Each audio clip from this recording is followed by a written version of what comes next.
The following episode is brought to you by the American Urological Association. This episode features content from the AUA 2026 meeting in Washington, D.C. For more information on how to claim CME credit for your participation or to view faculty disclosures, please visit the AUA University. Support for this activity has been provided by independent educational grants from Astellas, Lantheus Medical Imaging, Novartis Pharmaceuticals Corporation, and Pfizer Inc. Good morning. I'm going to go ahead and get started because I think that there are going to be some recordings of this and I want to keep us on time. I'm Mike Cookson and welcome to our Advanced Prostate Cancer course. I have a few housekeeping notes that I'm supposed to read. First of all, there's a mobile app, which you all may know about. There is a way to interact and ask questions on the mobile app, so if you want to do that, you can. The AUA would like to thank the following companies for independent grants to support this educational series, and that includes Astellas, Lantheus, Novartis, and Pfizer. I mentioned to you the mobile app. There's disclosures that are listed in the book that disclose all of our relationships, whether it's research or ad boards or all that, so that's available. And then there's CME credit available to you also, which you can get through the app. So with that, we'll go ahead and get started. This is our 2026 course. I believe we've been doing this course for almost as long as we've done the whole day course, for about a decade now. The AUA did release some guideline updates that occurred just about a week before the AUA, so hopefully we will be able to give you the most updated information that we have. I'm joined by an esteemed panel here, and so I'll introduce my panel. Dr. Adam Keibel down on the end, Dr. Kristen Scarpato, and then David Gerard. So we all have participated and been immersed in many of the things involved with AUA and SUO in terms of the guidelines, and including some of the revisions and the amendments that have been recently made. We're going to do this course, I think, for the foreseeable future or some iteration of it because we have not cured advanced prostate cancer. Metastatic prostate cancer remains a lethal disease. It's still the #2 killer of men in the United States. Even data from early diagnosis or PSA screening has revealed an increased number of men with more regional or advanced disease. So screening is not really being done the way we want it to be done in the United States. And so we're not going to be curing all cancers anytime soon. So this course is going to be important because we have a whole lot of new tools to fight advanced prostate cancer. As I mentioned, we just did the third version of the guidelines, so there's a new amendment that's out for you guys to look at. We've divided this course into a couple of segments. So number one, I'll do a quick overview of the latest updates on the castrate-sensitive or castration-naive disease, and then Dr. Scarpato is going to talk a little overview on the castration-resistant, and then Dr. Gerard and Keibel are going to do more deep dive into some of the trial data and some of even the stuff that's coming not yet in the guidelines. So I'm going to stick to the two blue bulleted areas here, biochemical recurrence after exhaustion of local therapy. That's really important because sometimes people think, well, we're going to talk about adjuvant therapy or a second salvage therapy. That is covered in the AUA, but it's a different guideline. So these are people that have exhausted their local therapy options and now have recurrence, PSA recurrence, or regional disease or metastatic disease. So in these patients who got PSA recurrence after exhaustion of local therapy who are at high risk for development of metastatic disease, clinicians should perform evaluations, and preferentially PSMA PET is our preferred thing. In the early versions of this, we were very cautious because most people didn't have access to PSMA PET CTs, but we believe that is largely eradicated. Most people can access it. If you cannot, of course, a CT, a bone scan, or an MRI could be done. For all these patients, we believe that when you have high-risk disease, advanced disease, recurrent disease, and metastatic disease, germline testing should be offered to these patients. And so that is very prominent throughout the guidelines.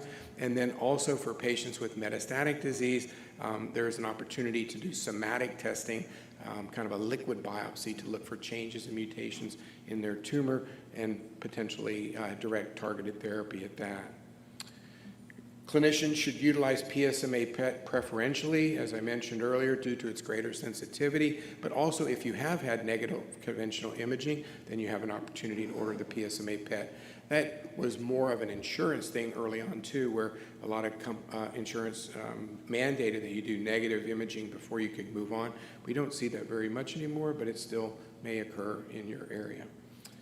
So for patients with a rising PSA after exhaustion of local therapy and no evidence of metastatic disease, then we believe you should risk stratify these patients either into low or high risk. And in general, there are factors that make patients high risk, but we have sort of landed on some of the ways the clinical trials were designed too, in that PSA doubling time. So if your PSA doubling time is less than or equal to 9 months, you're in a high risk category. And if it's greater than 9 months, then that's in the low risk category. In those patients who have that lower risk, slower rise, PSA doubling time that's greater than 9 months, clinicians should offer observation, and ADT should not be used routinely in those patients. So there's an opportunity for observation in those patients that are really, their PSAs are rising very slowly. In the patients who are deemed high risk, those with more rapid doubling times, less than or equal to 9 months, ADT with enzalutamide was the preferred treatment option based on the trial of EMBARK that I'll show you. Also for patients with this category high risk features, and when they're treated with ADT and enzalutamide, they're an opportunity for intermittent therapy based on their response to therapy. So if they have a favorable response, then the opportunity is there for them to go into a drug holiday. I'm only going to focus on the EMBARK study because the data is more mature, but PRESTO is also a study that's out there. Both of them are designed to look at the use of ADT plus an ARPI in patients that have high-risk features, having failed local therapy, using combination or doublet therapy in that space. The enzalutamide data is more mature, published originally in 2023, but basically it was a randomized study that looked at ADT plus enzalutamide as compared to ADT or enzalutamide alone in these patients.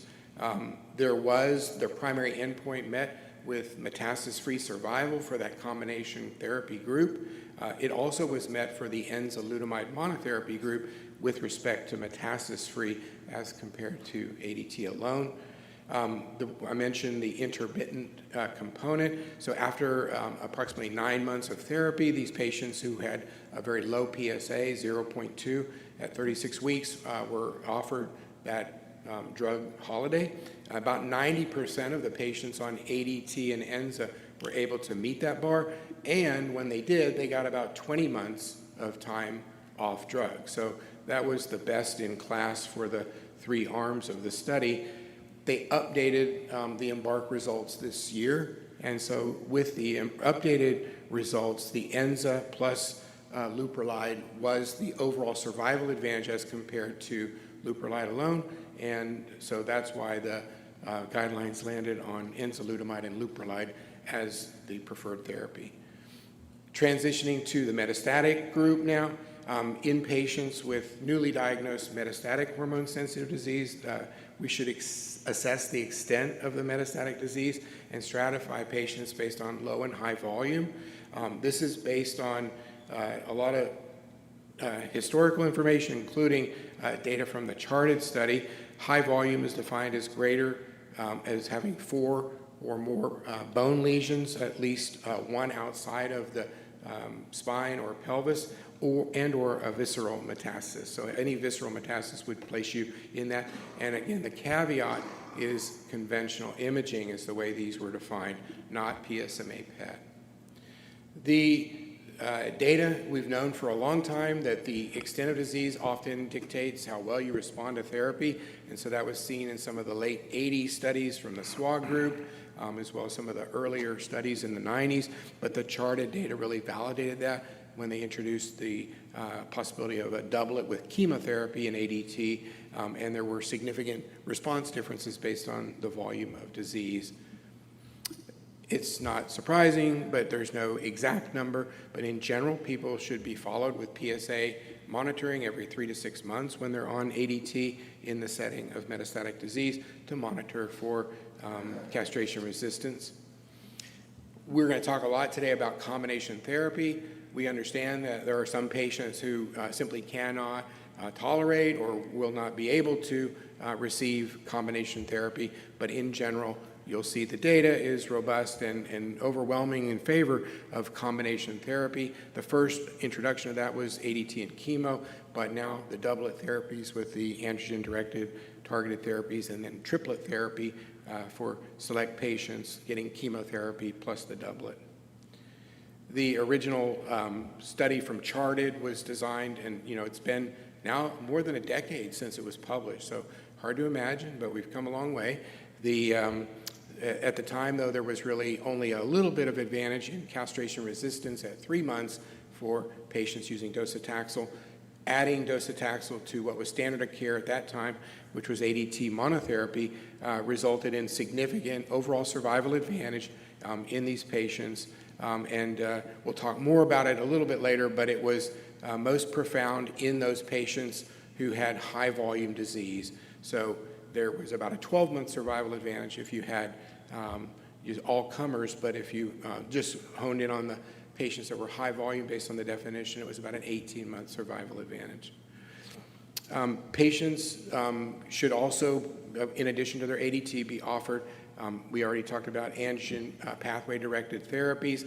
There are several, so there's apalutamide, enzalutamide, darolutamide, as well as abiraterone acetate in combination with prednisone.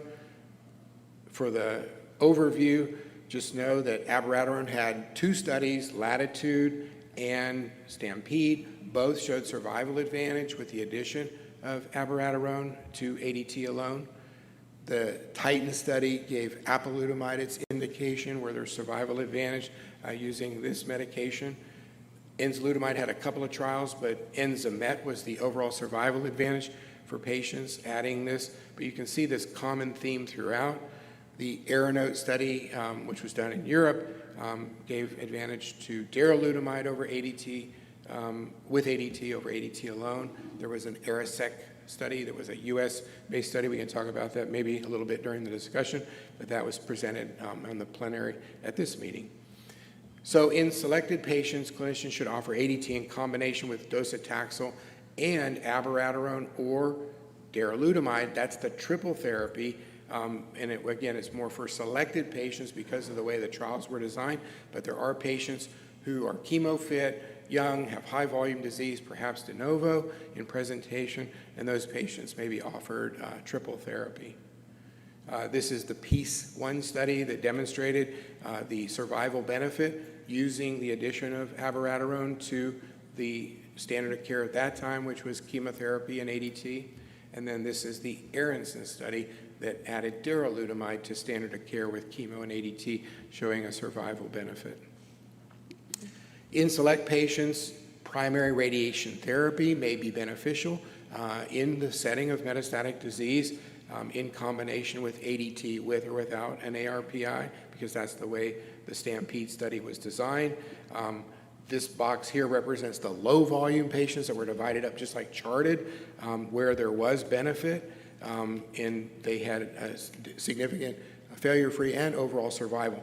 It wasn't for all comers, so the high volume patients did not seem to benefit from primary radiation. And then just as a reminder, there's still uncertainty about the role of surgery in these patients, so it's not a guideline to do surgical therapy for metastatic disease, but there is ongoing active clinical investigation of this, and so we'll see as the time unfolds. In addition, another update was in patients who have BRCA2 mutations. Remember we said we should do germline testing in these patients. If they have a BRCA2 mutation, they could be offered the combination of ADT, abiraterone, and niraparib based on, I believe, the Amplitude study where there was survival benefit. So that's a lot in a short period of time, and we'll go into a little bit deeper dive, but this slide shows you at least 10 studies that have demonstrated the benefit of combination therapy over single monotherapy. And so I think that's here to stay. Despite this, when we do surveys of information from pharmacies in the United States and try to get the real-world evidence for this, we still see a lot of monotherapy in practice. So hopefully this will permeate into your clinical practice in time. My take-home messages are for high-risk patients, there's improved overall survival with ADT and enzalutamide over ADT alone, but for low-risk patients, those with slow doubling times, observation is appropriate. Doublet therapy with ADT and an ARPI is standard of care with improved overall survival over ADT alone, and there's benefit in both high and low volume patients. And then in selected patients, consideration for the triplet therapy where abiraterone and darolutamide plus chemo and ADT have a role, and then treatment of the primary in select patients, those with low volume metastatic disease, has been beneficial. So those are our key take-home messages. And with that, I'm going to turn it over to Dr. Scarpato for the castrate-resistant overview. Thank you.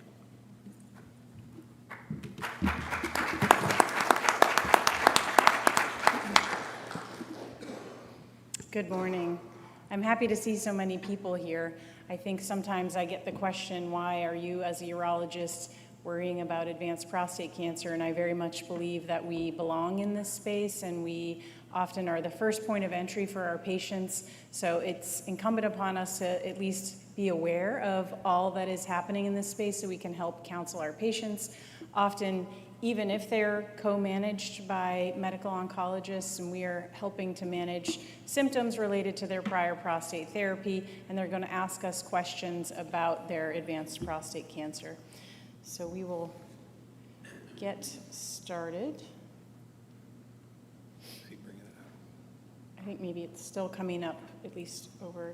We can click that maybe. Okay. Ah, there we go. Perfect. Great.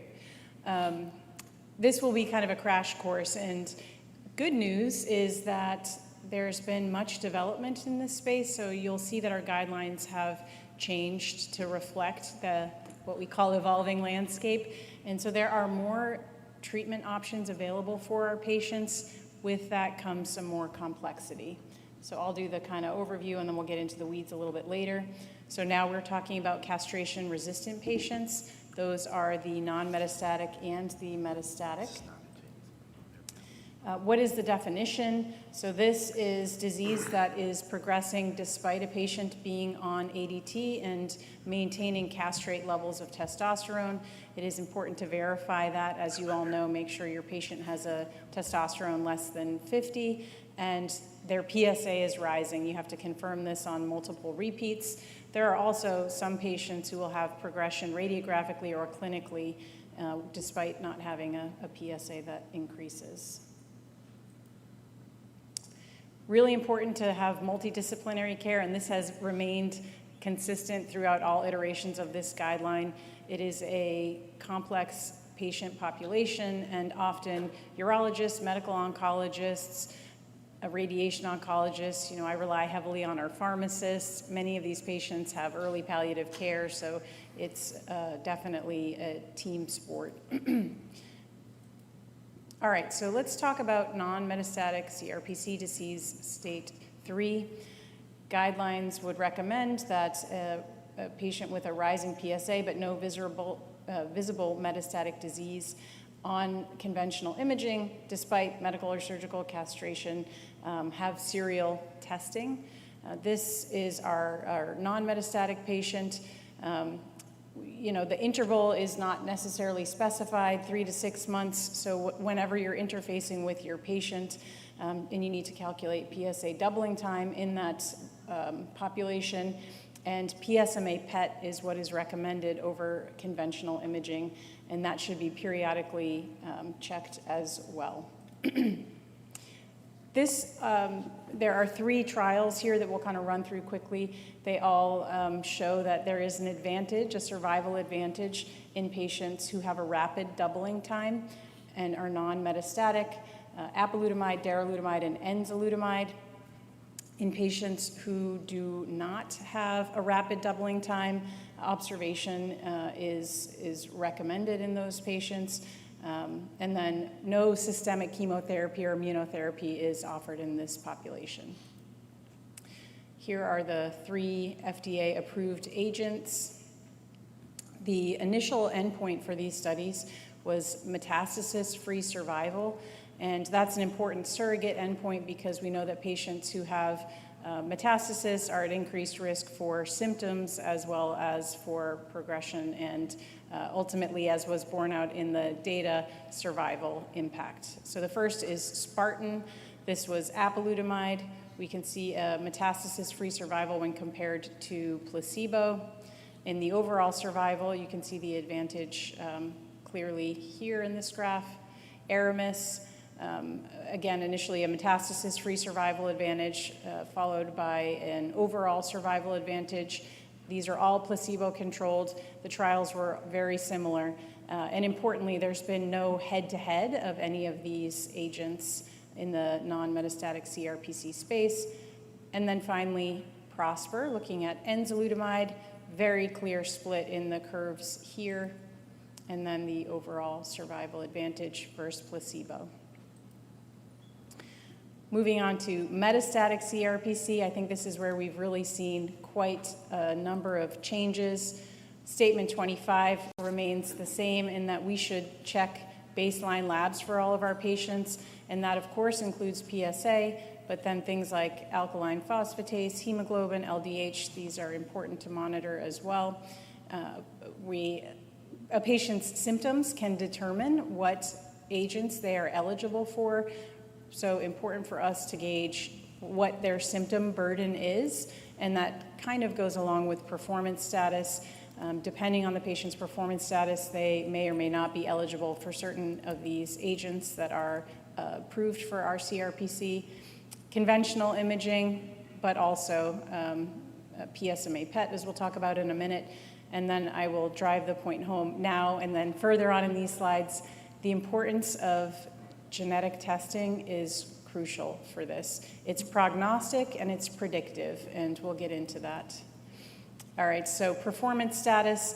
It's hard for us sometimes to gauge our patient's performance status, and a lot of times it is based on us kind of eyeballing the patient. In general, we're using ECOG with a score of 0 being the lowest, and that's a patient who's fully active. And then, it decreases there down to about an ECOG of 4, where someone is completely disabled and cannot carry on self-care. That's someone who probably is not going to see many of these agents. Statement 26 says that in patients with metastatic CRPC without PSA progression or new symptoms, we should perform imaging. And the question is why? Well, it's certainly a low number of patients, but some studies have demonstrated, somewhere in the range of 15 to 25% of patients can have radiographic progression in the absence of PSA progression. And so in my practice, I'm doing that about every 12 to 18 months. Here are the approved agents, and this list has grown substantially over time, which is really exciting. 27, for a patient who has not received prior ARPI, clinicians should offer continued ADT with either abiraterone or enzalutamide. I think increasingly we will see that this is probably a shrinking patient population. Fortunately, many are not receiving ADT monotherapy for prolonged periods of time for their metastatic disease, but we have great level 1 evidence that we'll get into supporting abiraterone and enzalutamide in this patient population, and similarly docetaxel for patients who have disease progression with prior ARPI. I will get into the slides about the ARPI, so I've kept a couple here about docetaxel. The TAX-327 trial showed that when compared to mitoxantrone, there was an overall survival advantage. This is first-line chemotherapy setting for metastatic CRPC. All right, importantly, that question of symptoms versus no symptoms. Here we see 2 different agents. One is Sipuleucel-T. This was initially approved in 2010 based on the IMPACT trial, really novel at the time, and we haven't seen much more like this, I would say. Cancer vaccine immunotherapy for patients who are asymptomatic or minimally symptomatic, and then radium-223, which is an alpha particle that treats patients who do have symptoms from bony metastatic disease and no evidence of visceral disease or any bulky lymphadenopathy. Here is the IMPACT trial for Sipuleucel-T. You can see a survival advantage, an overall survival here based on a comparison with placebo. Importantly, and I think one thing that we all kind of struggle with, is there's no PSA or radiographic change. So you have to trust that it is working, and there is level 1 evidence that tells us that it's working, but even patients, when you counsel them, really want something that's going to show them that there is a change in their PSA or in their imaging findings, and that part, I think, is can be a complex conversation. And then radium in the Alsimca trial showed an overall survival advantage and symptomatic improvement as well. This is not yet in the guidelines, but I'm including it here because you will see it and hear about it, and it's exciting, and it may be in future iterations of the guideline. But the PEACE-3 trial looked at enzalutamide plus radium in this metastatic CRPC population in patients who had not received prior ARPI, particularly enzalutamide. And we can see a really impressive radiographic progression-free survival advantage. And this is in comparison to a really strong control arm, enzalutamide, which we know is approved and works well in this space. So I think more to come on this. Importantly, this trial drove home the point that patients who are on radium need to have bone protective agents as well. It was actually mandated by the study investigators because of the risk of osteoporosis and skeletal-related events associated with this treatment. In metastatic CRPC with disease progression following treatment with an ARPI, with or without docetaxel, this is a new statement, a positive PSMA PET scan, clinicians may offer lutetium. So previously, we had said after treatment with both an ARPI and docetaxel, but based on updated evidence, which we'll just briefly show here, that has been updated. So the initial approval was based on the VISION trial. You can see compared to standard of care, patients who received lutetium had an overall survival advantage. And there was also an imaging-based progression-free survival advantage that is very impressive. There were a longer time to skeletal-related events for patients who were treated with lutetium. The PSMA-4 trial looked at lutetium versus a change in androgen receptor pathway inhibitor. And if there's one takeaway that you get from my segment here, avoid switching one ARPI to another for patients in this disease space. There is really no significant advantage. Patients do well for about 3 months, which is about the time that you will repeat your imaging or labs on many of these patients. So don't switch, but that's what they looked at in this trial here. And you can see an impressive median radiographic progression-free survival of about 6 months here. And this is in a patient population who is chemo naive. So it's kind of moving up in the treatment algorithm. There was not an overall survival advantage here, but importantly, many patients were able to switch between the control arm to the treatment arm. So finally, there's some evidence to suggest that there's an advantage in terms of health-related quality of life for patients. And so as you're deciding between what agent you're going to use, are you going to use chemo now, or are you going to use chemo later? This data suggests that maybe there's a patient preference and tolerability for lutetium earlier in the treatment course. Cabazitaxel is another chemotherapeutic agent that is approved for metastatic CRPC. This can be for patients who have received prior docetaxel in either disease space, metastatic hormone sensitive or castration resistant, or in patients who have received prior docetaxel and ARPI for metastatic CRPC, don't switch between ARPIs. So there's that theme again. There's the TROPIC trial here, which showed cabazitaxel versus mitoxantrone and an improvement in overall survival.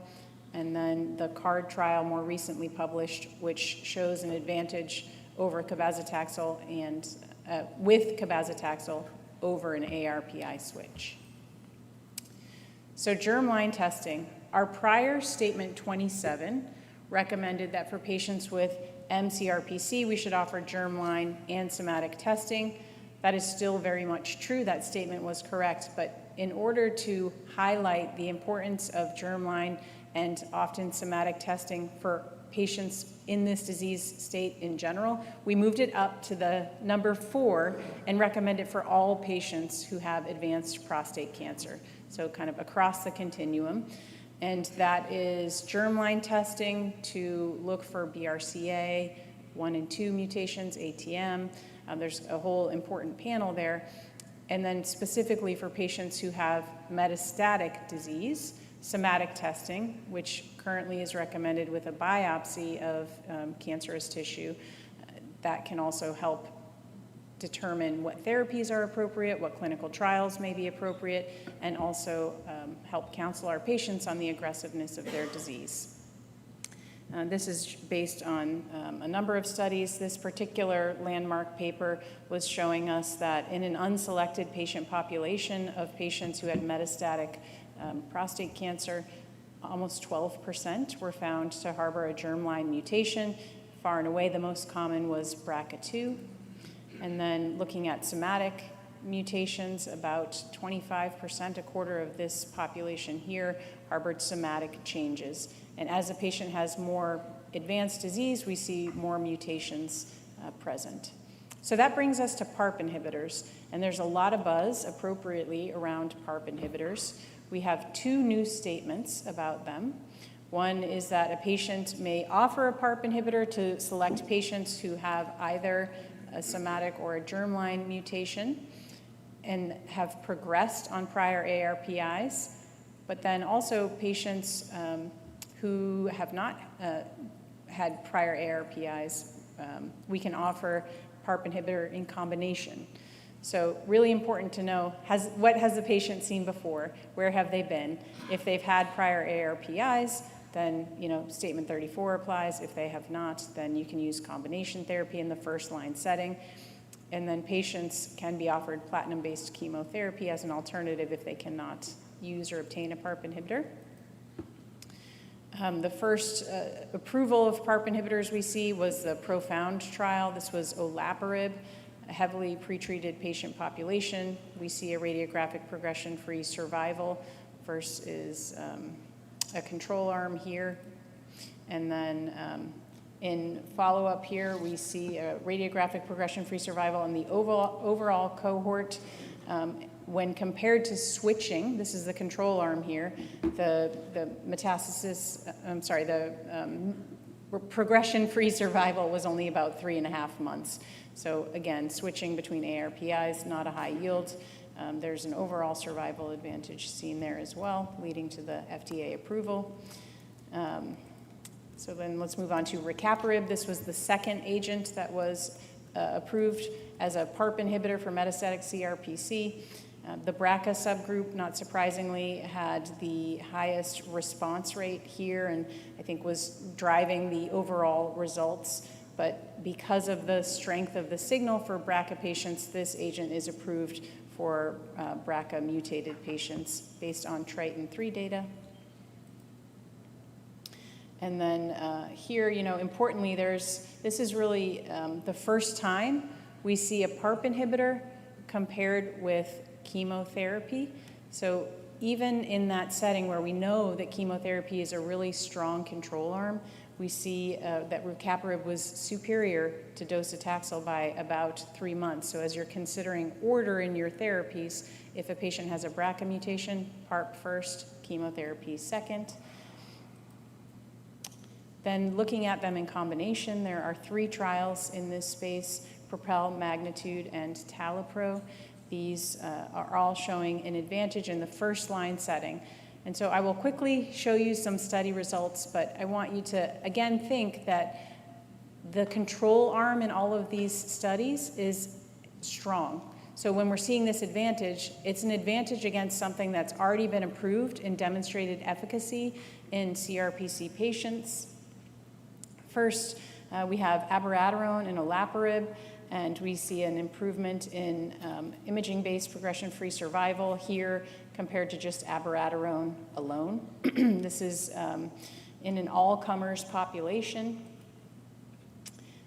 This was approved in May of 2023, and we see a clear split there for overall survival. It was not statistically significant, but there was some crossover here.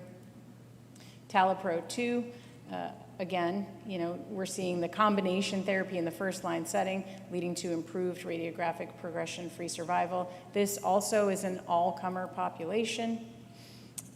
When we look at HRR deficient versus non-HRR deficient, there's still a suggestion there that there is a benefit of using talazoparib and enzalutamide. But in the BRCA mutated and HRR mutated space, there's clearly an advantage when you look at the subgroup analysis here. And then finally, magnitude. This is niraparib and abiraterone here. We see the combination, again, yielding a survival advantage. And this was FDA approved in August of 2023. Finally, metastatic CRPC and immunotherapy. We can offer pembrolizumab for patients who harbor MSI high mutations. And this is really kind of a unique approval. This is agnostic to the site of origin. So what I mean by that is patients who have colorectal cancer, patients who have cancer that is non-prostate, if they harbor this MSI mutation, then they've shown response to pembrolizumab. So this FDA approval came in 2017, and for a highly select population, we are using this. So my take home is that, this is rapidly evolving, and there's a lot to keep track of. Really, the importance of germline and somatic testing cannot be overstated.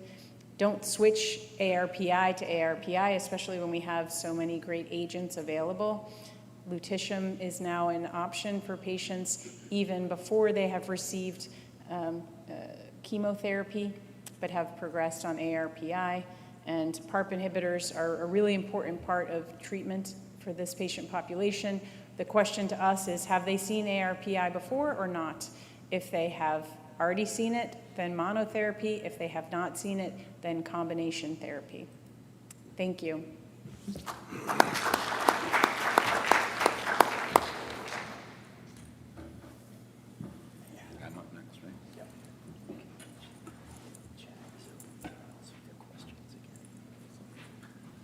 So the chat's open, so if anybody wants to put any questions in, we'll monitor them and ask them, and at the end we'll obviously have the mic available.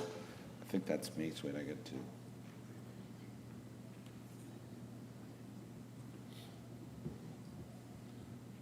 Just waiting for it to load. Okay, so I get the exciting topic of bone health. This does advance.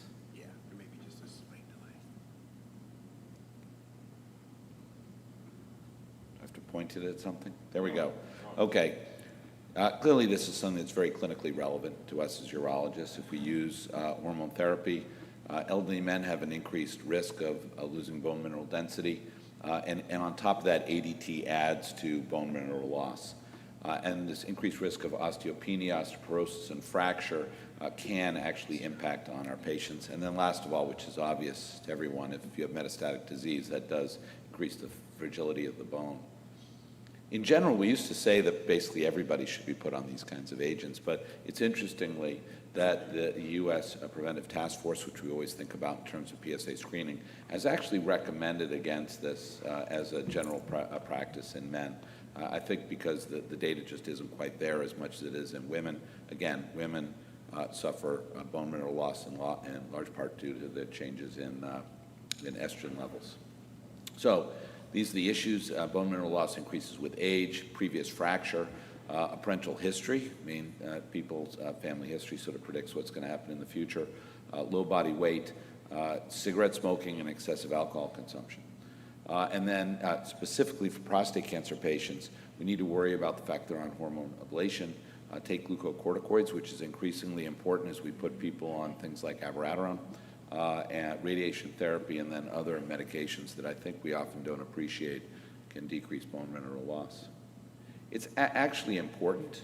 I mean, and it is one of the reasons that I think that clearly put somebody on hormone therapy does have an impact, is there is a dose response curve. If you look down, can I go back?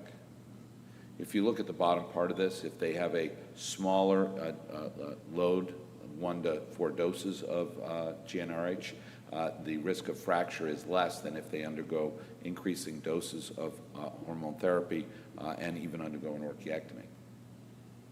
And the survival is actually impacted. So men on ADT that have a history of a skeletal fracture are more likely to die than men with no history. So it does have an impact on their overall survival.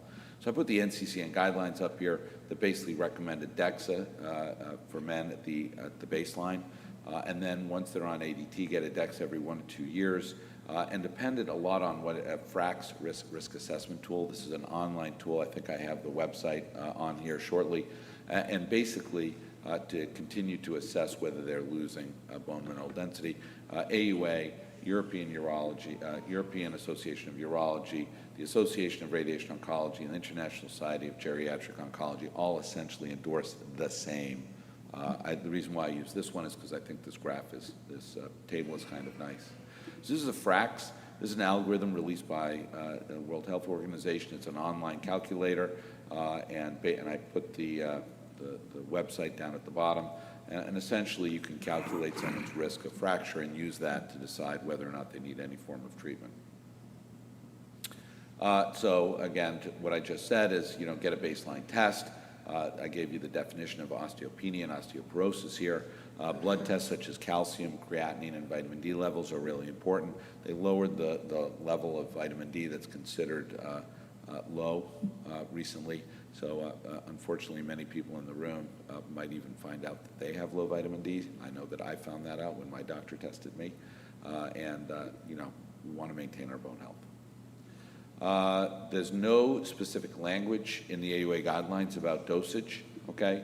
So I pulled some from the Bone Health and Osteoporosis Foundation guidelines. And basically, you want your calcium about 1,000 milligrams per day if you're in your 50s and 70s, a calcium about 1,200 if you're a little older, and then vitamin D about 800 to 1,000 units per day. Calcium is also important to preventing bone mineral loss. I think there's conflicting data out there about whether it's associated with fatal prostate cancer. I don't know I haven't seen the ads in a while, but there used to be the Got Milk ads, and then people that were upset that it could increase the risk of prostate cancer had counter ads that were saying that it wasn't good for your prostate. But I think it's particularly important to supplement if you're putting somebody on a bone mineral stabilizing agent. And the reason for that is these things can cause profound hypocalcemia. It's better absorbed in a divided dose, and calcium citrate absorbs better than calcium carbonate. Just a little tip. So the role for bone, targeting agents, the concept is that if you can increase the bone mineral density, you can decrease the fracture risk. I think that's very well supported. These are some of the agents that are available. When you have people who have a low bone mineral density, it's probably a good idea to have them on them. Primary care physicians use these quite frequently.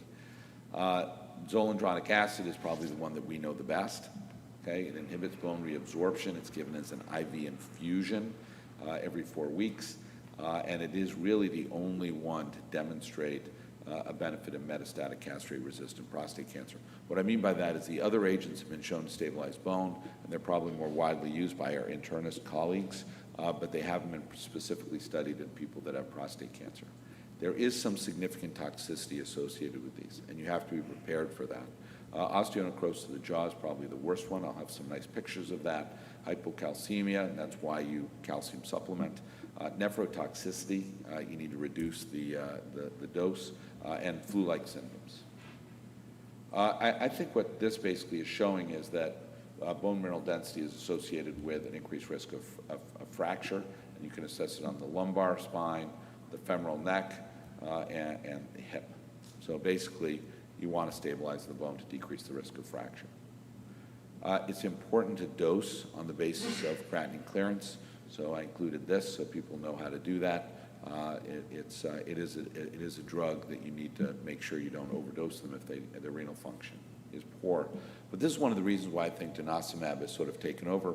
We're urologists, we know an awful lot about renal function, but we don't really like to change the doses of drugs, and you don't have to do that with denosumab. This is a rank ligand inhibitor, so it also stabilizes the bone. It's given as a sub-Q injection, and its toxicity is the same ones, osteonecrosis of the jaw and hypocalcemia. So that tells me it's not really due to the drug, it's due to stabilization of the bone. So this is a very nice picture of osteonecrosis of the jaw. I doubt any urologist looks in the mouth, but I think one of the things to really, have a high index of suspicion for it, and then do a good job of making sure all their dental health is taken care of before you put them on this drug. Send them to a dentist. If they need teeth pulled, this is the time to do it, before you put them on the drug, not after. So these are the factors associated with the risk of osteonecrosis of the jaw, fairly straightforward. Cancer, radiation therapy, poor dental hygiene, poor diet. Alcohol and tobacco use is one of the most important things we should encourage our patients to do, period.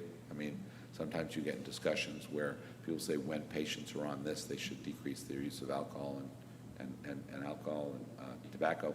Basically, everybody should probably be drinking and certainly smoking less. This is what I just went over previously about minimizing the risk of ONJ. Good oral hygiene is key, dental assessment is key, and they really should need to visit the dentist regularly. If it occurs while on therapy, you need to treat with antibiotics, oral rinses, pain control. I mean, to be quite blunt, the urologist isn't managing this. An expert in an oral surgeon is probably who you need to have involved, but you should be aware of it. And hyperbaric oxygen can be something that also can be helpful. So you have these two options. Which one is actually better for the patient with metastatic castrate-resistant prostate cancer? Well, that's actually been studied, believe it or not. A phase 3 randomized trial, and this essentially showed that denosumab was better. So for that reason, I think that people tend to turn to that. Importantly, this was more about bone health and not about patients living longer, so there's really no difference in overall survival. The trial results, I think, are interesting from the complication perspective in that they seem to be a little higher with denosumab than with zoledronic acid. My interpretation of all of this is it just is a stronger drug, does a slightly better job. So not surprisingly, the side effects are going to be a little bit more as well. This is a little tip that some of my medical oncologists gave me, which I think is important. When you give denosumab, you give zoledronic acid, you've done something permanent. It doesn't go away. Whereas if you give somebody denosumab, it actually, the rank ligand inhibitor, the bone can rapidly revert to what it would be if you didn't have them on the drug. So what's a common thing to do if you're going to take them off of denosumab is to cap it with something like zoledronic acid, which will sort of fix the bone where it actually is at that point in time. Do decrease fractures actually is important. Absolutely. It's more than just somebody having a broken bone. It's actually associated with mortality. So this is a nice study from SEER, roughly 50,000 patients who were started on ADT. They got a DEXA screening rates of 1 year, fracture rates, bisphosphonate use and survival, and they correlated with how the patients did. So a lot of numbers on this slide, I apologize, but what's important is that DEXA screening was done in about 10% of the patients, okay? And about 20% of the patients developed a fracture. Patients who got DEXA screening were more likely to be put on a bone stabilizing agent, so they're more likely to get the appropriate treatment. DEXA screening was associated with a decreased risk of major fractures, meaning people had the DEXA screening, they were acted on, and there was decreased likelihood to have a problem. And 5-year overall survival was better in the patients without a fracture than patients that did. So if you get DEXA screening, you put somebody on one of these drugs, you're actually going to increase their overall survival. So this is the AUA guidelines. We need to discuss osteoporosis with our patients, recommended preventive screening, recommend preventive treatments, and prescribe the bone agents. Okay, conclusions, fairly self-evident. bone loss and metastasis is an issue. We need to supplement them with calcium and ADT, really important. And if they do have castrate-resistant prostate cancer, they should be offered these bone-stabilizing agents. Be very wary of hypocalcemia and osteonecrosis of the jaw. These are things that do happen. And then you need to do baseline testing and then continue to follow them to see what happens. Okay, the last part of this is targeting the bone with radiation. The last part of this is treatments to affect the bone. So radiation to metastatic deposits is increasingly part of our armamentarium, which we should use. This is the STOMP trial, small trial, 62 patients that had positive METs on a choline PET, and they either went surveillance or had surgery or radiation to the metastatic deposits. And what you can see is the patients did better that were actually treated. Okay, more likely to not receive additional hormone therapy. So you're keeping patients off hormone therapy longer, which is a priority to our patients. Oriole trial, very similar, only they used PSMA PET, okay? And it was surveillance versus radiation, so there was nobody having the tumor excised. And again, they found a very similar finding, which is progression-free survival was better, in the patients that went ahead and got it. And the most recent one, which was just published last year, is the EXTEND trial. This is a larger trial of 174 patients. Again, they had tumors found in metastatic deposits by PET imaging. And they found that if you gave radiation to these lesions, you were less likely to progress, and it roughly halved your risk of ending up on hormone therapy in a short period of time. So this is a win.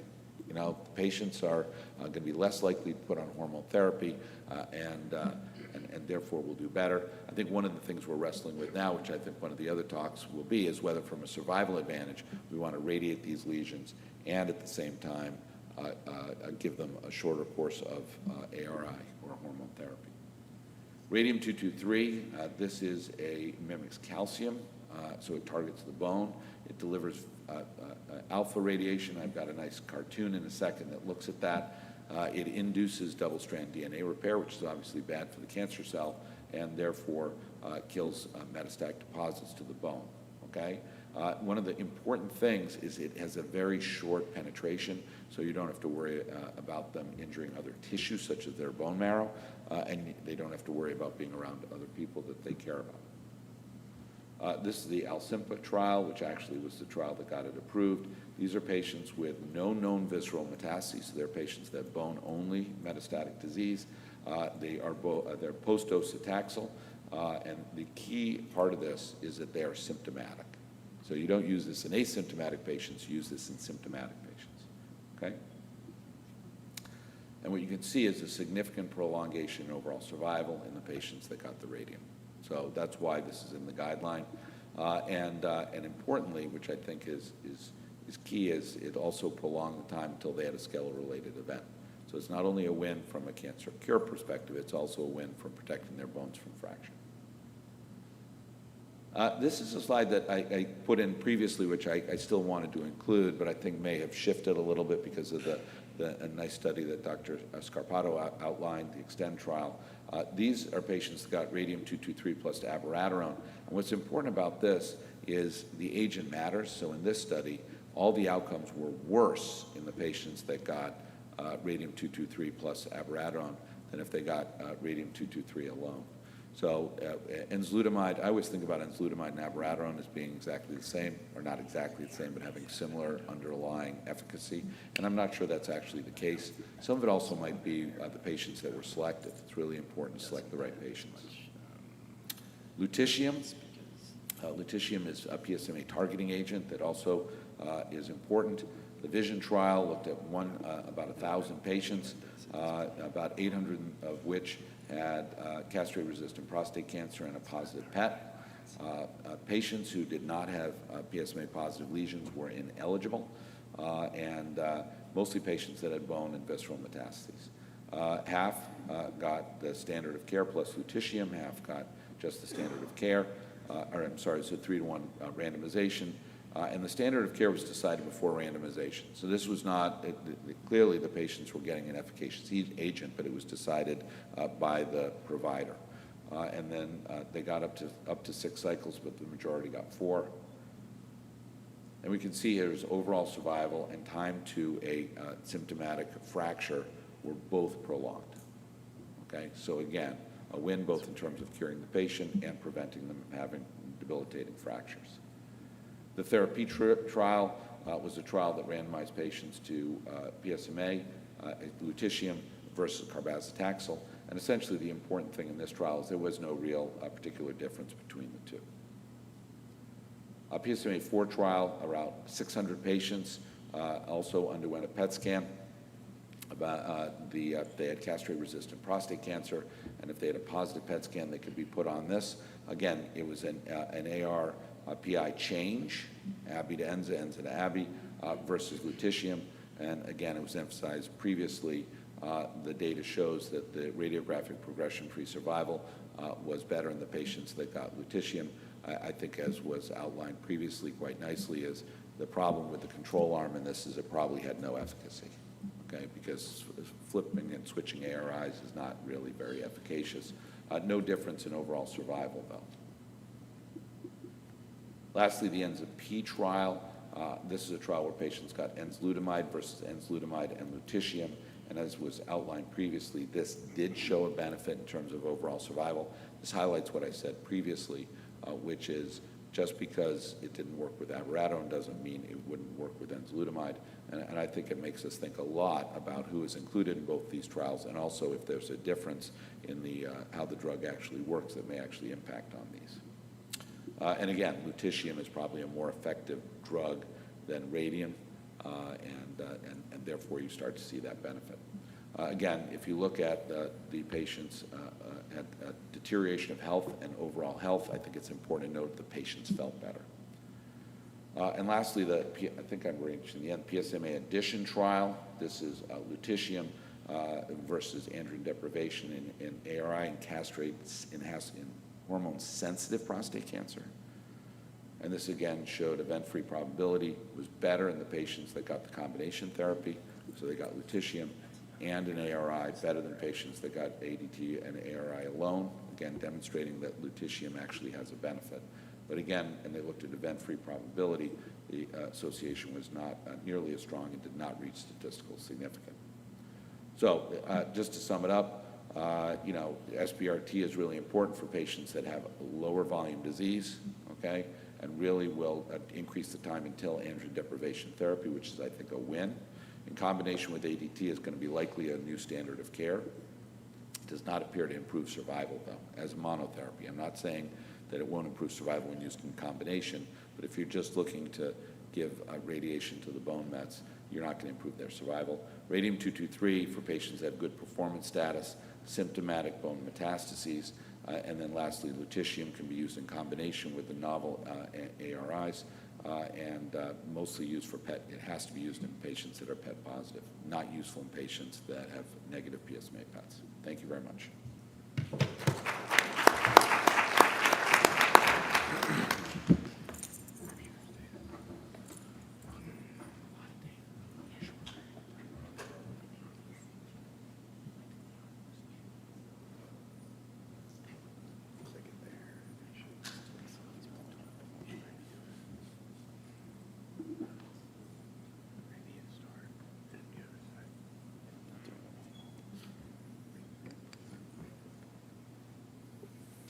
Okay, very good. So we'll spend a few minutes digging a little deeper into some of the mechanisms, side effects associated with these drugs, as well as the sequencing of these agents.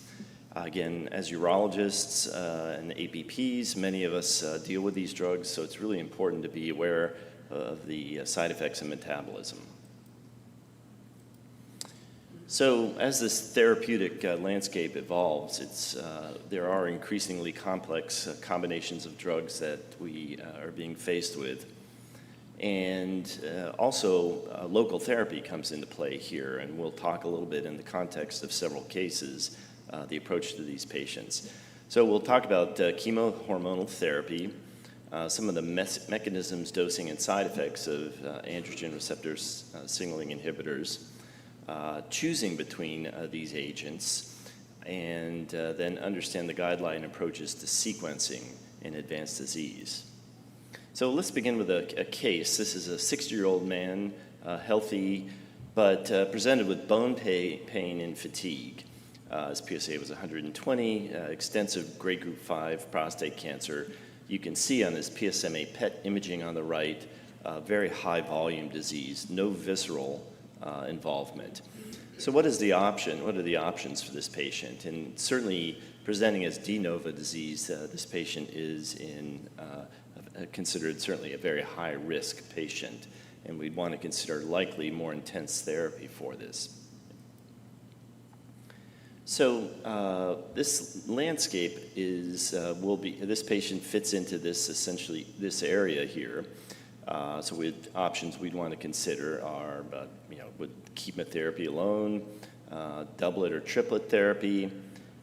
Or how does this play into the understanding of HRR gene alterations? Would this patient be a candidate for this? And given his younger age, he'd certainly want to do genetic testing.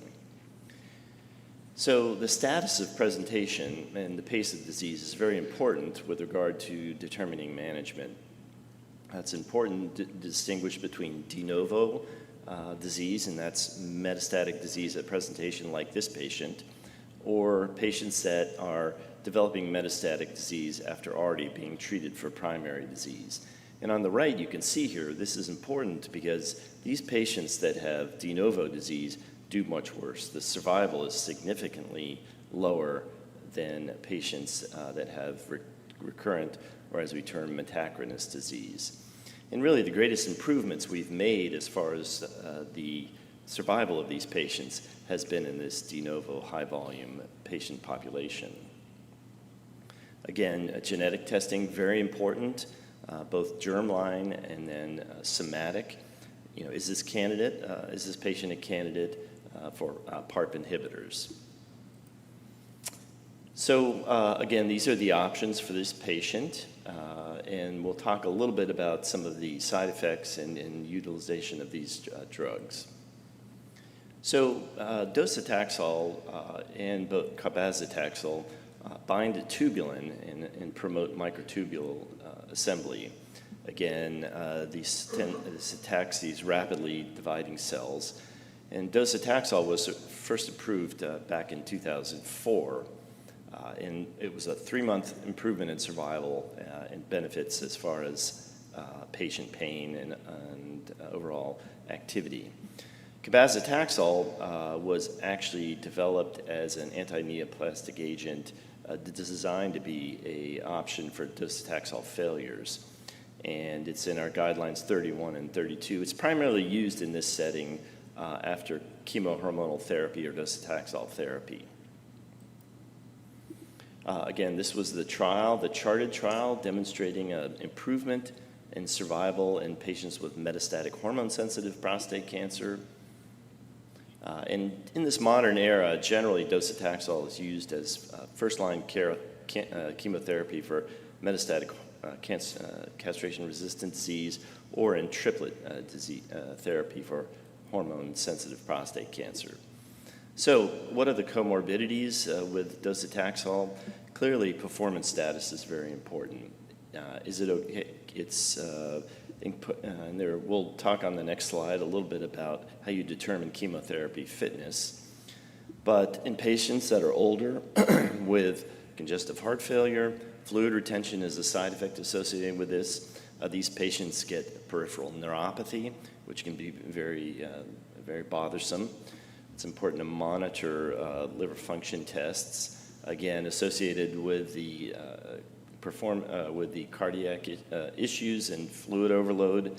We often have to use our primary care physicians to help us with this. Brittle diabetics, they are also have side effects. In cabazitaxel, very similar side effect course. There may be a little less neuropathy, fewer nail changes, but again, this edema and the neutropenia are significant, as well as GI upset. So what about determining chemotherapy fitness?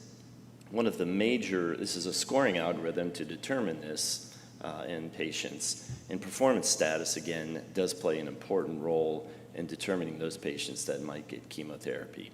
And I would say often these patients present as they're presenting earlier on, they're more likely to be able to receive chemotherapy than obviously after they've been through multiple courses of therapy. So we've talked some then about the docetaxel and androgen deprivation therapy. Let's then shift gears and spend some time talking a little bit about abiraterone, which was the first androgen signaling inhibitor that was approved.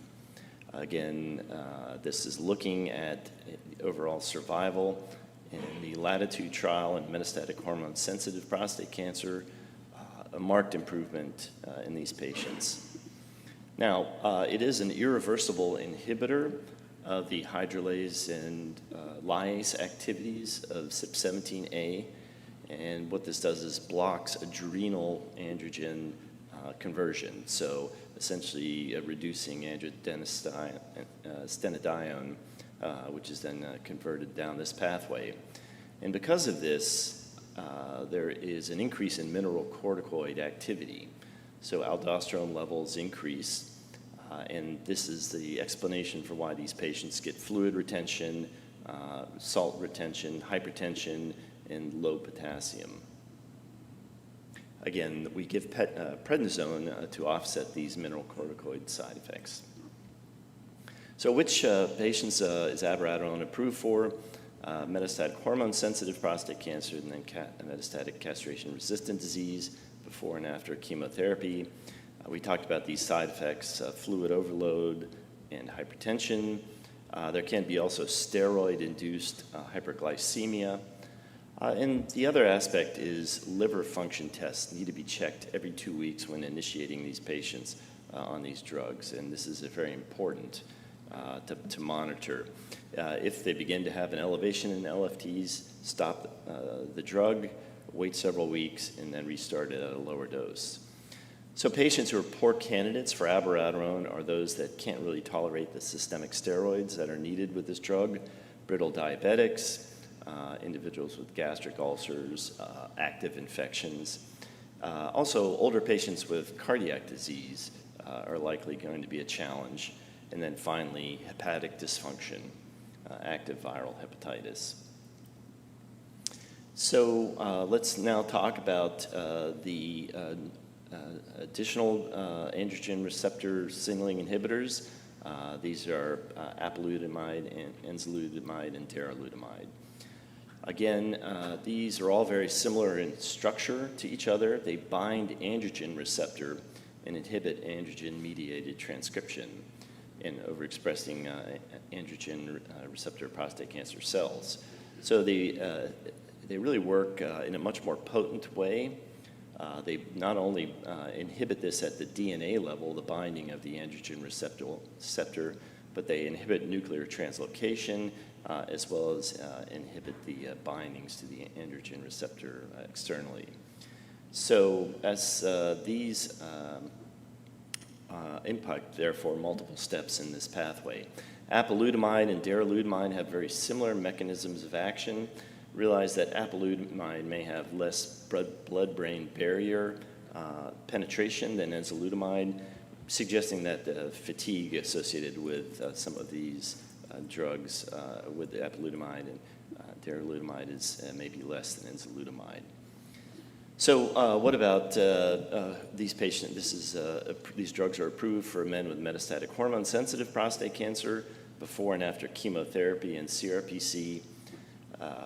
And realize that the fatigue is a major issue often with these patients, and especially in our older patients. If so, dose reduction is important. Hypertension, constipation, diarrhea. There can be central nervous side effects associated with this, as well as, so you do have to be careful about those patients that may be on anti-seizure medications. What's your poor candidates for these kinds of treatment? History of seizures, strokes, and falls. Patients already have significant fatigue. And sometimes our older patients don't tolerate these medications as well. So the question then becomes, which of these androgen signaling inhibitors should go first in advanced disease? And there's really limited randomized data to say one is better than another. So often the financial issues that surround reimbursement or the clinical situation with regard to the patient may dictate this. But again, one important thing to emphasize is that if you have a patient that fails, for example, enzalutamide, don't put them on another androgen signaling inhibitor. Move to a different mechanism. It's also important to realize that there are situations where we have very rapid disease progression, significant pain or other symptoms, or visceral disease. We may want to consider either going to triplet therapy with androgen deprivation therapy, darolutamide or docetaxel, or going straight to a platinum-based chemotherapy for, again, a neuroendocrine or a small cell cancer. Now, when it comes to these real-world data and androgen receptor signaling inhibitors, this was a trial that was recently presented at ASCO, looking at 8,000 patients, and it was really a meta-analysis analyzing a lot of data. And what they found is that really, if you looked at enzalutamide, apalutamide, darolutamide, there wasn't much difference as far as response of these patients to these drugs. But one of the surprising aspects that arose from this study was that there was an unclear reduction in responses to abiraterone in those patients that were older than 75. Now, it may not have necessarily to do with the potency of the drug, but it may have to do with comorbidities, required dose holds because of those, or other factors in these real-world patients. So that was an interesting observation to keep in mind. So this patient, these are the options he was presented to, and because of his higher volume disease, he actually went ahead and went on triplet therapy. So again, androgen deprivation therapy, docetaxel, and in this case, it was darolutamide. Again, genetic testing was important, and this individual was actually didn't have a BRCA2 or 1 alteration. So what about triplet therapy? You heard about the Arisons trial. There were 86% of the patients presented with metastatic disease in this. And the risk of death was significantly lowered by roughly a third in the darolutamide group versus just the doublet. There was also an improvement in recurrence progression-free survival, overall survival, and really all clinical endpoints. With regard to toxicity, an important question is, in triplet therapy, what else does this add? And it was somewhat similar, although the fatigue was much worse in the patients that got the darolutamide. Triplet therapy, another approach is the PEACE-1 trial, in which abiraterone was used as the androgen signaling inhibitor. And again, in this analysis, it was a somewhat complex trial, and then it was a 2x2 factorial design. But what they found is patients that had the addition of abiraterone to docetaxel and androgen deprivation therapy, again, had an improvement in survival. And you can see these curves separating here. So when it comes to triplet therapy, it may be overtreatment for some patients. There's increased cost, and they have to be chemotherapy fit. But it is an option for this patient, for the one we presented, who presented with very aggressive high-volume cancer. So all patients should be offered treatment and intensification in these kinds of selected situations. I mentioned the chemotherapy. One advantage about chemotherapy is it's 6 cycles and you're done. So often active younger patients can prefer to go this approach, and then they can move on and minimize some of the long-term toxicity of that. Also, just mentioning our androgen receptor pathway inhibitors, again, thinking about some of the side effects associated with those. They require long-term monitoring. There can be these neurocognitive issues that arise with them, and so there are side effects associated with that. So our current metastatic hormone-sensitive prostate cancer treatment guidelines, triplet therapy and doublet therapy are both options for these patients. Now, in this patient, or in similar patients, is radiation needed for cancer control? And we're going to shift gears and talk about a slightly different patient. This was a 53-year-old who presented with pelvic adenopathy and bone metastases, had some urinary symptoms that he went to his primary care doctor for. What you can see on the right is on PSMA PET scanning, had a single metastasis to his humerus, and this is fairly bulky pelvic adenopathy that the patient had. So in this situation, what are options for treatment? This is a patient with what we term a lower volume or oligometastatic disease, and in this situation, it was again de novo. So how do we define oligometastatic disease? Essentially, it's related to the number of metastases you can reasonably treat with radiation therapy.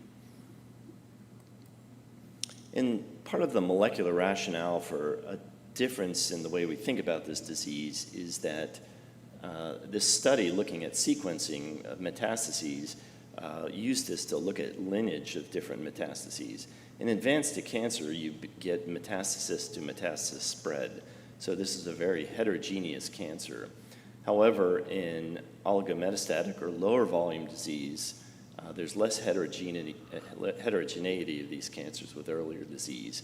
And in part, this explains the better prognosis. So what's the evidence for primary local therapy in patients with low volume metastatic hormone-sensitive prostate cancer? So this was a subgroup analysis for a low volume group in the STAMPEDE trial, the STAMPEDE Arm H. And it revealed a survival benefit in those patients with low volume metastatic prostate cancer. You can see here this low metastatic burden, a clear difference. The overall population, or the population with high volume, did not benefit. Furthermore, and so that led to approval as an inclusion in our guidelines. This was a more recent study. Again, the PEACE-1 trial, radiation was included with this trial as well. And what you can see here, this was over 1,000 patients that were with de novo metastatic hormone-sensitive prostate cancer. Again, in this population of patients, radiation, when added to abiraterone and docetaxel, improved survival. Now, there's no overall survival benefit yet, but there was, interestingly, a reduction in serious GU events, things like obstruction and outlet issues, ureteral obstruction. So the point is that in patients with low volume disease, we should be considering adding radiation if they have a reasonable performance status. And this, again, reflects this in our guidelines. So we'll talk a little bit about the role of prostate surgery in oligometastatic disease. Radiation has been improved, and we clearly have overall survival advantage in these patients. With prostate surgery, we don't necessarily have the same data. And this is currently being tested in SWOG 1802. There's a feasibility trial trombone as well. I was just going to mention a trial that was reported out just in this last year, the G-RAMP trial. In this, these were, again, patients with oligometastatic prostate cancer.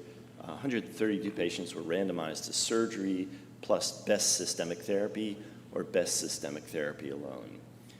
And the 5-year cancer-specific mortality was significantly lower in the surgery group compared to the systemic therapy-only group. There were slightly more side effects in the surgery group related primarily to the radical prostatectomy.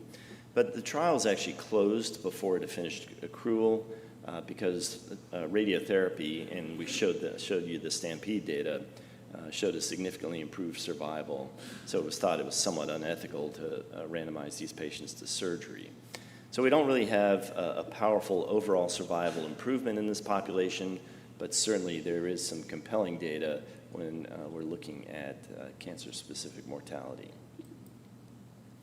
So this patient ended up going ahead and getting a systemic therapy with androgen deprivation therapy and enzalutamide, and he got prostate radiation to this metastasis as well. Now, Dr. Keibel had mentioned some of the trials associated with metastasis-directed therapy. This is something as an advanced cancer therapy group we're using more often. And the question is, who are the types of patients that would really benefit from this? So when we think about these oligometastatic patients, again, prostate-directed therapy, systemic therapy are really the main pillars of treatment. And there may be selected situations when we'd want to consider radiation to the metastases. This is generally done in very precise image-guided doses, typically 5 or fewer treatments. And the hypothesis, and this has again been found in a number of different cancers, renal, lung, that there is improvement in survival, hopefully, but also certainly being able to delay additional therapies in these patients. It's generally well tolerated. There is some pain flare with the with the radiation. There's obviously increased fracture risk that you have to be careful about as well. But overall, this kind of SBRT is generally well tolerated and certainly something we utilize in many patients. But I would say that our guidelines don't discuss metastasis-directed therapy and only recommend it for selected situations. But again, it's not currently guided by phase 3 trial data, and so it's not included as a routine part of our guidelines. So we focus then on mechanisms and side effects. We're going to shift now and just talk briefly about sequencing for the last 2 to 3 minutes here. And in this, realize that many of the drugs we've talked about are also applicable to the castration-resistant metastatic setting as well. And sequencing is an important aspect of this. This is continually changing, and as the guidelines get updated, we'll talk a little bit about that. But an important concept that you've heard is novel mechanisms of action are preferred for patients that are failing therapy. So if you have an androgen receptor signaling inhibitor, enzalutamide, the patient's failing, consider chemotherapy in that setting. Another important point is the cancer PSMA PET positive. We now have opportunities for these patients to receive lutetium, and again, that may be a possible treatment avoiding an androgen receptor failure or additional options for those patients. And then finally, are there targetable MMR mutations or DNA repair defect mutations that this patient might be a candidate for PARP inhibitors? So one of the advantages about these types of approaches is they're not focusing on the androgen receptor as a driver oncogene, and these are novel approaches for therapy. And I think we're going to hear more about these as far as earlier disease in the future. Patients that have visceral metastases tend to have worse outcomes, should be considered for more intense treatment. And similarly, in a more symptomatic, aggressive cancer, again, more intense treatment.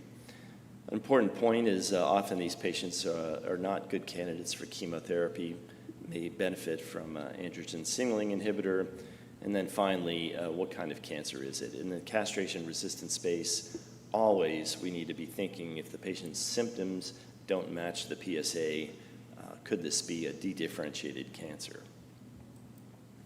So with regard to our guidelines, specifically looking at sequencing, for patients who have progressed on metastatic castration-resistant prostate cancer who've not received an ARPI, they should do so. And in patients that have disease progression following an ARPI, move on to chemotherapy, either docetaxel in this situation.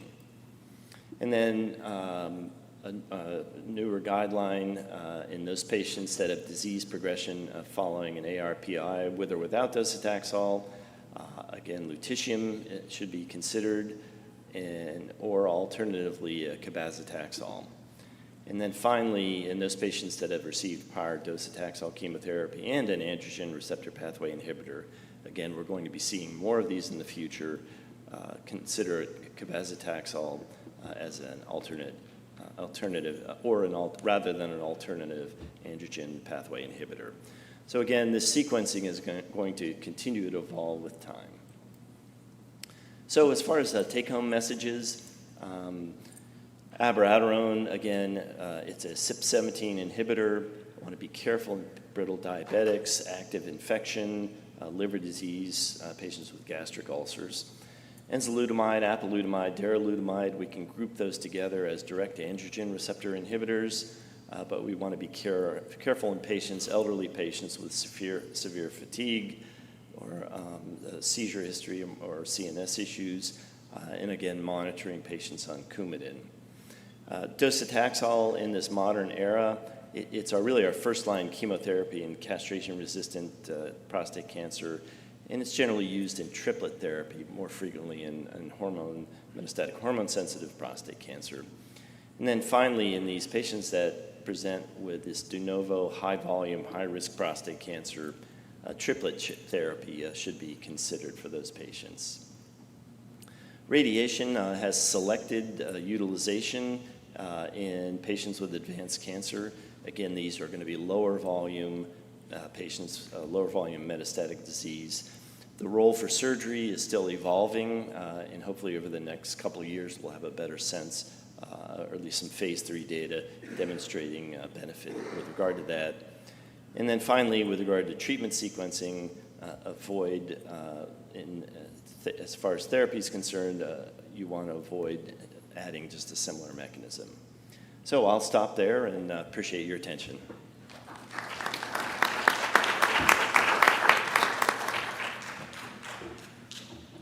Okay, you want to bring up my last slides? I think people have been putting a lot of questions in the chat, right? Yep. So, Answer as so, best I can. so at the end, we'll have the microphone open and people can ask us questions. I have one more. I think I'm Adam Keibel still. Last time I checked. Yeah, he's got it. I had 2 talks in there. Yes. There we go. Top one. Top one. Do you want me to answer a question? I've already done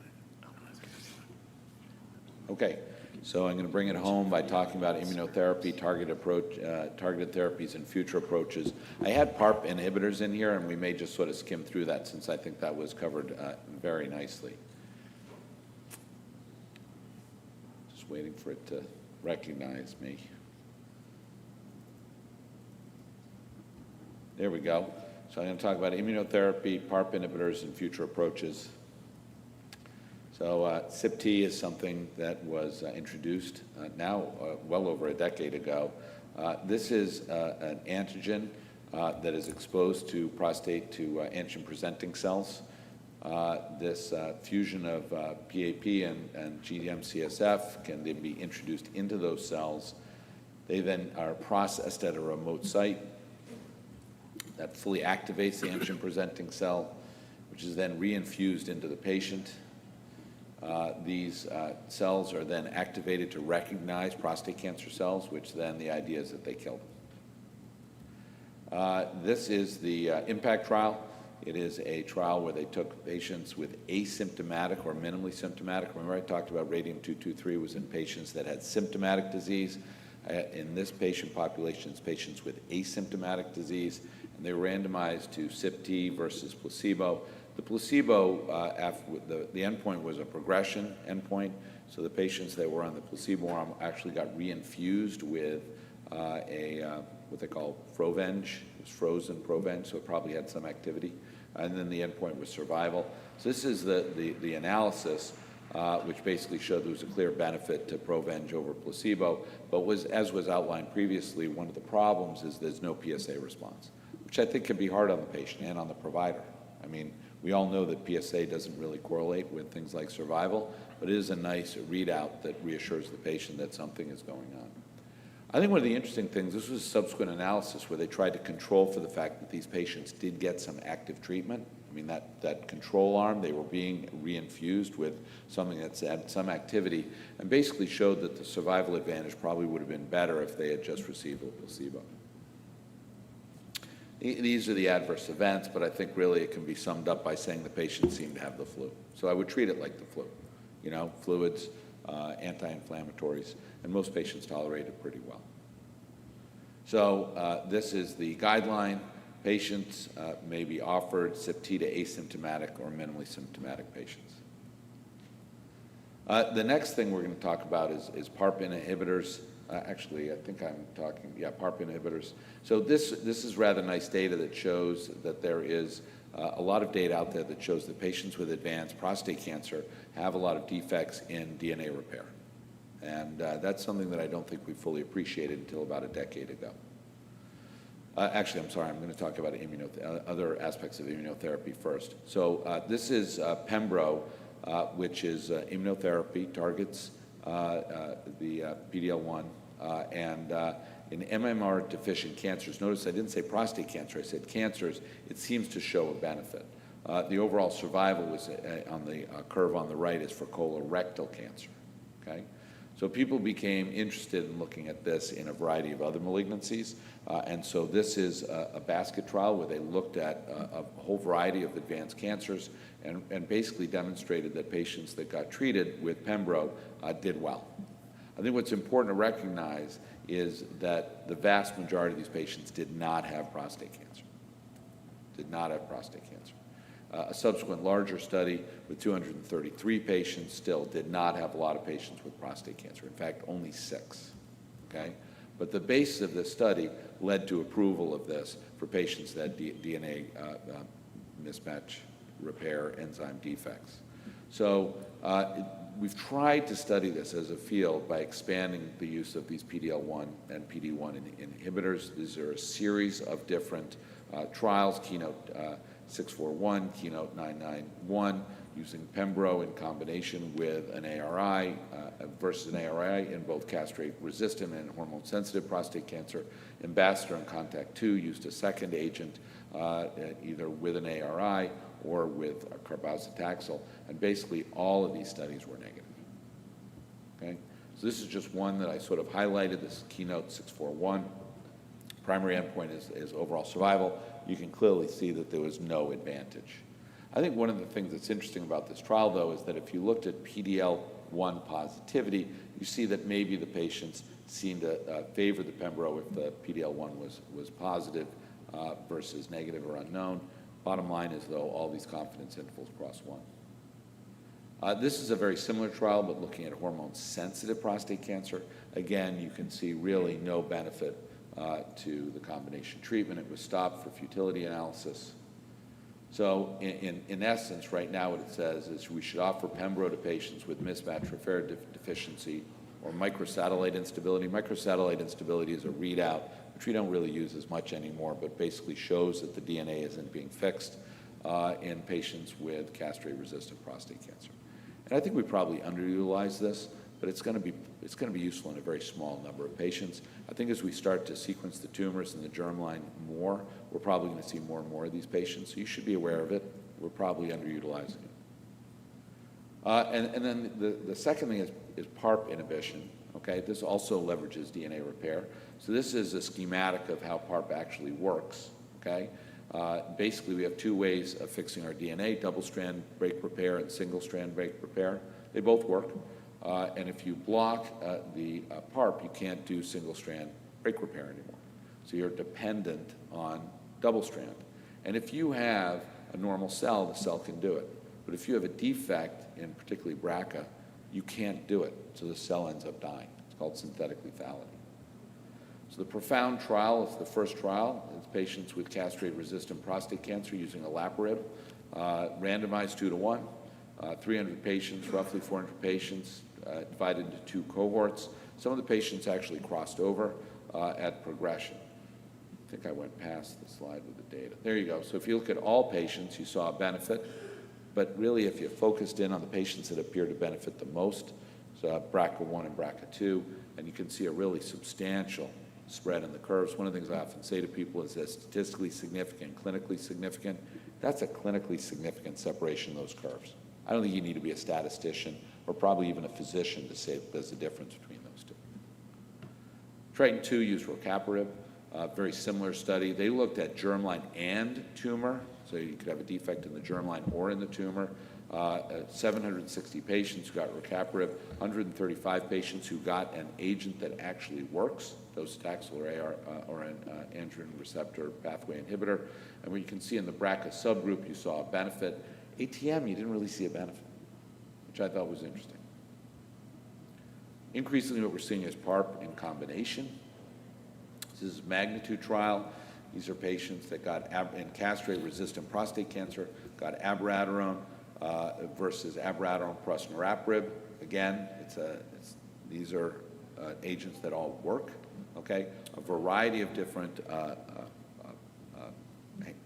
defects in DNA repair genes had to be found to be mutated. Patients were then randomized put into a cohort that had defects in DNA repair and a cohort that didn't, and then they were randomized to niraparib and abiraterone versus placebo plus abiraterone. Again, abiraterone is an active agent. Okay, importantly, some of these patients, they were stratified by prior ARI use, so some of these patients had been treated with a prior androgen receptor pathway inhibitor. Importantly, not an active agent. Once you failed one ARI, probably not going to respond to another. So if you look at the patients that had a defect in DNA repair, that's the curve on the left, you can see that there is a benefit. If you looked at the patients that had BRCA2, 1 and 2 mutations, a more dramatic benefit. PROPEL is abiraterone versus abiraterone plus olaparib. This is, again, a metastatic castrate-resistant population. And the patients were, again, a similar study, randomized to olaparib plus abiraterone versus placebo plus abiraterone. And we can see, if you look in the patients that had defects in all mismatch repair, you can see there was clearly a benefit. On the right are the patients that did not have a defect in DNA repair. Not all of the studies report that. Not all the studies actually studied patients that had a defect in DNA repair, patients who did not have a defect in DNA repair. And you can see it doesn't really seem to work in patients that do not have a defect in DNA repair. And lastly, talipro-2. So talipro-2 was talazoparib plus enzalutamide, okay, versus placebo plus enzalutamide, okay? Again, in metastatic castrate-resistant prostate cancer. And what you see is the combination actually appeared to work better when you looked at the entire population and whether patients were alive or dead, which is ultimately what our goal is. If you looked at patients that had a defect in DNA repair, you can see the magnitude of that difference appears to be bigger. If you looked at the patients that had no BRCA2 and BRCA1 mutations, you can see that there is a narrowing of that difference. It's not quite as dramatic. But I think most interestingly is that this is the first study I've seen where the patients that do not have a defect in DNA repair actually appear to benefit. And talazoparib, interestingly, is 100 times more potent than the other PARP inhibitors. So it's possible that this drug will actually be agnostic, or not agnostic. It will work better in patients that have BRCA2 mutations, then it'll work better in patients that have defect in DNA repair, but it may actually have some efficacy in patients that do not have any defects in DNA repair. So you need to sequence the germline and DNA in metastatic patients. HR status matters, particularly in monotherapy. The drugs matter. They're not all the same. And then combination therapy, I think, is going to be increasingly used in our armamentarium in patients that have castrate-sensitive prostate cancer. So this is I think this is the old guideline. The new guideline may actually be a little more expansive. So this is all future directions, okay, after this. Stuff that I think you should just know about. So I get a little glazed over when I think about CAR T cells and BiTEs and stuff like that, but it's basically pretty simple, okay?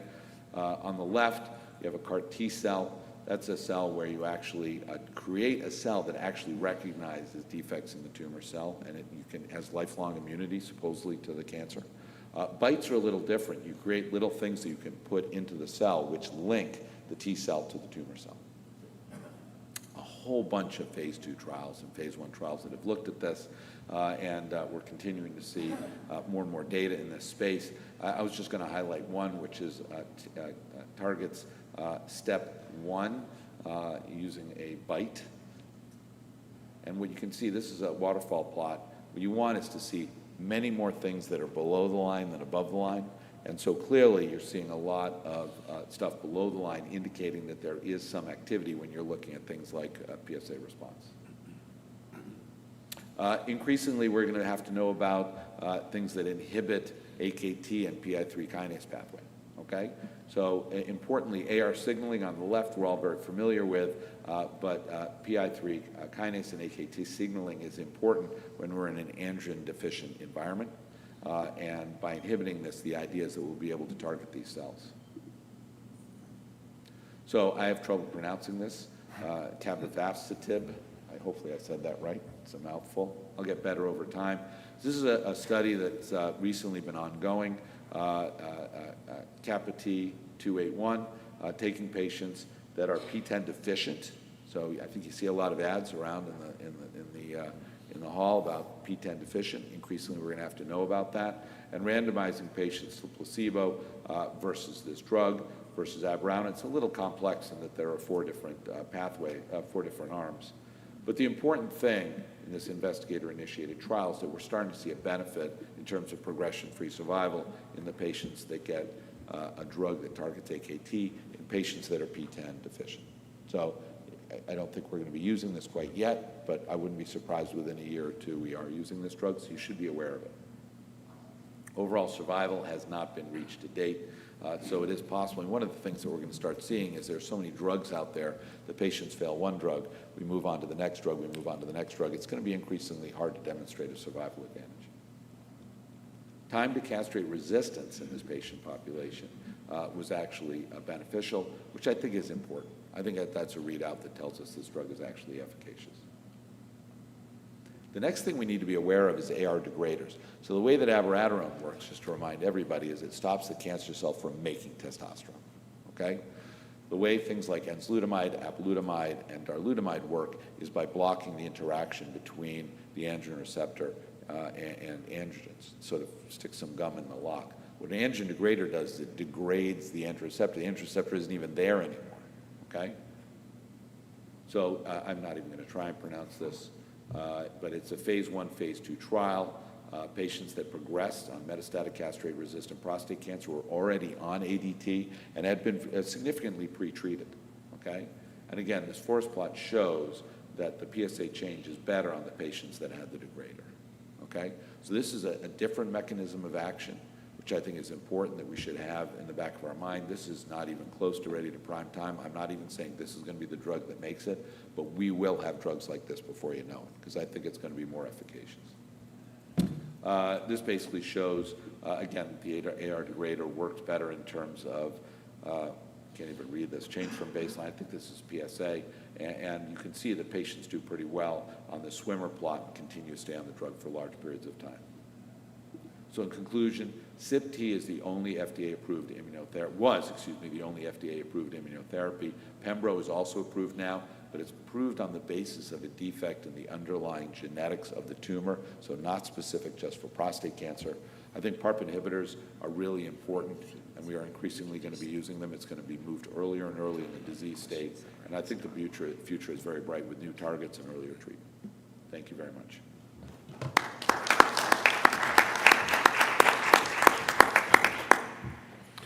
All right. Thank you all for your attention. We do have some time budgeted for questions. We've had a few coming across on the internet chat line here. But if you do ask questions, please use the microphone because they record this and they want the recording to be able, the people that are listening to hear the question as well. So we did have a couple of questions on the chat. I'll try to review those. One was, do you stop the ARPI once PSA progression and move on to the next? And I think that's been discussed a couple of times. We don't really, all the clinical trials that were designed, you stop that drug and you start the next one.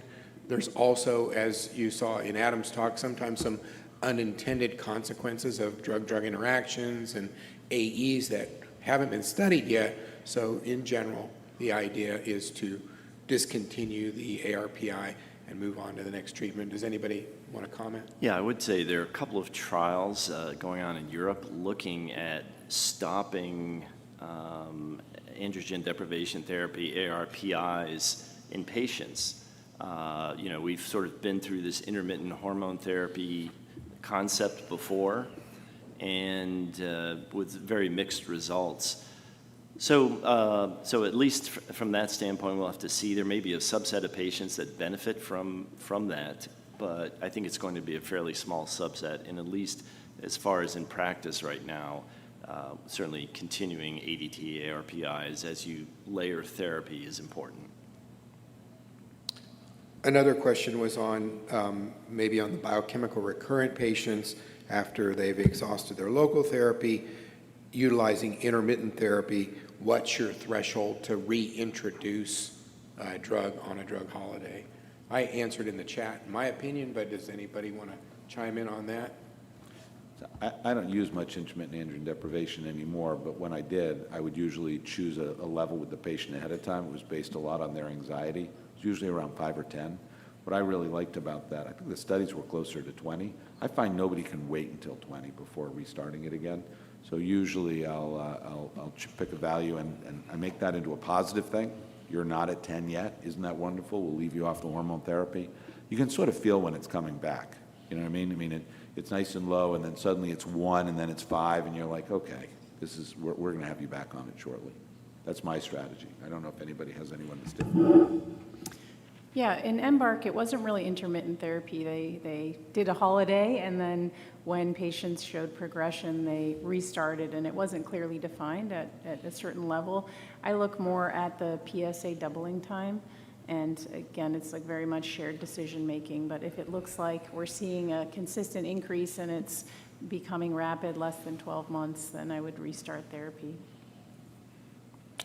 Yeah, I think it's an art. There's anxiety levels that preclude any of our grand designs, doubling time, absolute number. And then absent from the EMBARK trial, but certainly available in our clinic, is the use of imaging and PSMA PET. And I think, if you had a new lesion occurring, popping up, that often can drive decisions regardless of their PSA level. So I think we use all those factors together, but there is no exact number. And I think, when you're with your individual patient trying to decide, you can see it in their eyes. If they've struggled with their ADT, ARPI previously, and they're not anxious to go back on and things are moving pretty slow, probably the number's not as consequential. But if they have new lesions, they're very anxious, and their doubling time is quick, then you've got your answer. So, any other questions from the audience? Any other comments? There was a question about ARV7 testing, I think, on the chat. So that was something a number of years ago. It's essentially a circulating blood test looking for the androgen receptor variant, ARV7, which essentially indicates those patients that are more likely to fail enzalutamide or similar drugs. And at least in the modern era, we don't use it much, that all patients are willing to be challenged with these. If they fail an enzalutamide or an ARPI, you can always move on to the next therapy. And the other aspect, it's only about 1 in 5 patients that actually had significant ARV7, and a number of those patients actually responded in part to an androgen receptor pathway inhibitor. So I think at least in the modern era, as far as using that to direct chemotherapy or an oral agent, we don't routinely use it. We have one more chat one. For somatic testing in recurrent prostate cancer, what's the best source? Obtain a biopsy from the primary or a metastatic site, or is a liquid biopsy preferred?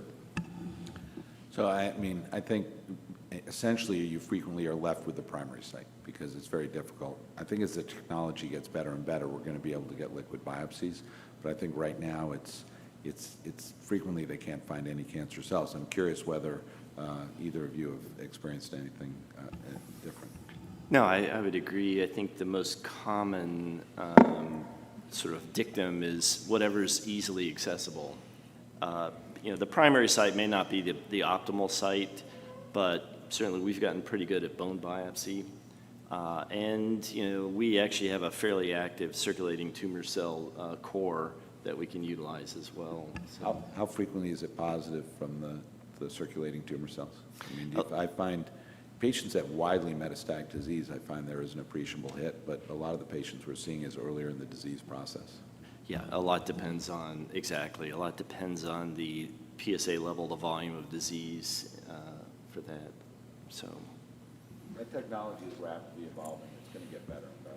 Yeah, I think the future is likely going to be liquid biopsy, and sometimes it's hard to, painful and et cetera, but in prostate it's been a little bit trickier than some of the other disease sites. Quick question about imaging for patients who are mCRPC and stable PSA. You were talking about getting imaging with a PSMA PET scan every 12 to 18 months. For those patients with these stable PSAs, what percentage of the time do you ever see those positive? Yeah, it's a good question, and it leads to patient anxiety, and it's really a low percentage of patients I've found in practice actually have a positive test, but in some of the studies, it may have been profound, something like 24% of the patients had had imaging progression in the absence of PSA progression. So there is a risk of that, I would say anecdotally. It's single-digit percentages. I don't know if others have other experiences, but. Yeah, the medical oncologists really talk about it more than we do. And of course, on the more extreme end of the situation, it can occur as PSA production becomes less reliable. I have seen it in, BCR patients and use it as part of the tool, but I think it's the minority that have, appearance of new findings when their PSA is truly undetectable or very, very low, but not zero. And it can serve as a baseline too, but there are some where it might change decision-making. And that's a recommendation now? So it's a recommendation to continue to follow them. It doesn't really prescribe like any PSA threshold level, but I think, yes, monitoring periodically is included with the blood testing. Okay, thanks. Regarding Provenge, so I never can say it right. Provenge is easier. The original data, I think, was like on PSAs of like 45, but we see people now like where PSAs are under 5. Isn't there a greater benefit than 4 months when you get people much earlier in their disease? So subset analysis is always tricky, but there is good data out there that if you treat patients, it's reasonable data out there that if you treat patients earlier, they do better. It might have to do with the volume of disease, so the immune system doesn't feel overwhelmed.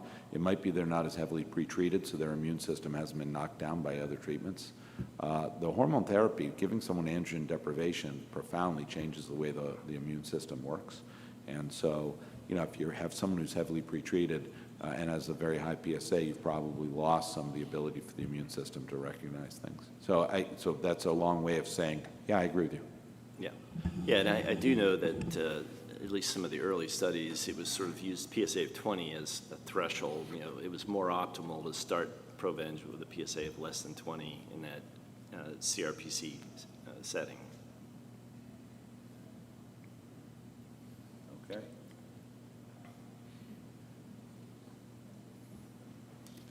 Back to that previous question he had. So we've started doing more imaging, and I've found a lot more patients with a PSA of 0 with advancing disease. At that point, when you have them on treatment and you've seen a change and their PSA is 0, what are you guys treating them with then? Are you sending them to the oncologist to do chemo, or do you change the course or just follow? Yeah, it's really interesting in looking at disease progression in that kind of situation, because it's only a subset of the metastases that are actually progressing.